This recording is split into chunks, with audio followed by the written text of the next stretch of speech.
Hello, I'm Scott Salisbury, Utility Superintendent for the City of Lawrence, and I'm pleased to be here presenting our 2020 utility budget. We're proud of the progress that we've made with our utilities over the last 4 years, and especially our water utility. When we came into office, the water utility actually had a deficit in its operating fund of almost $1.4 million. There were no true financial records, and the financial policies in place were inadequate. The water utility had been downgraded to junk bond rating status by Standard & Poor's. Once your rating hits junk status, investors are telling you they think your financial situation is such that you may not be in business a year from now. But even more importantly, we're not then able to borrow any money, which at the time there had been no capital investments made into the utility for at least 5 years. And it's a system of our size where we need to reinvest into it every year. One of the things that was neglected here was infrastructure investment here in the city, just in general. In the water utility and the sanitary sewer utilities, it was particularly bad.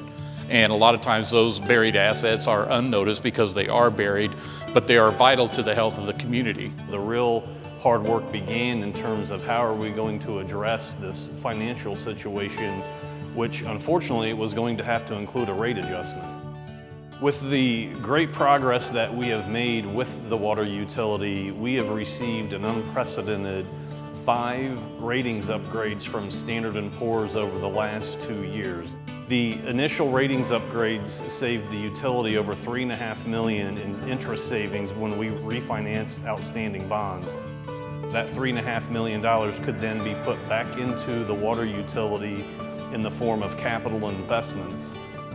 We made a commitment to improve the infrastructure of our water system, and that's exactly what we're doing, and this is a good representation of that. This is a new 4.32 million gallon per day water treatment plant, state-of-the-art technology. The Oak Landon Water Tower had a complete rehabilitation inside and out after having not been touched for over 20 years. Our task is to improve all these assets across the whole operation, so including not only our water plants, but our water storage facilities, our wells, and our water main distribution system. We have been able to reinvest over $20 million into the water utility in the form of capital improvements over the last 4 years, and we're going to continue that into 2020's proposed budget. That 2020 proposed budget includes our Phase 2 borrowings, which will include rehabilitating the Fort Harrison Water Treatment Plant, the Indian Lake Water Treatment Plant, the Winding Ridge Storage Tank, and some other water main improvements. Plus, additionally, we will be reinvesting over $4 million each and every year back into the water system in the form of primarily water main replacements.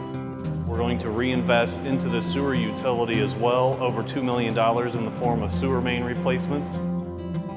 We are pleased this year to be offering an up to 5% raise for all our utility employees. This is important not only for our employees, obviously, but it's also important in the sense that if we don't offer a wage that attracts and retains high-quality employees, then our operations suffer. So we're very pleased to be able to do this. We're also excited to announce that at our sewer utility, we refinanced $2.5 million of existing sewer bonds, and we're able to save almost $800,000 in interest costs by refinancing those bonds. We will realize those savings in the first couple of years, so we can then take that savings and reinvest it back into the sewer utility in the form of more capital investments and improvements to the system. I'm just part of a team here, and so I want to take this opportunity to thank all our employees who work very hard each and every day in all kinds of weather at all hours of the day and night. And I just want to say a big thanks to them. They make all this possible. And I also want to take this opportunity to thank not only our administration who work with us closely and our CFO, but also our utility service board members as well.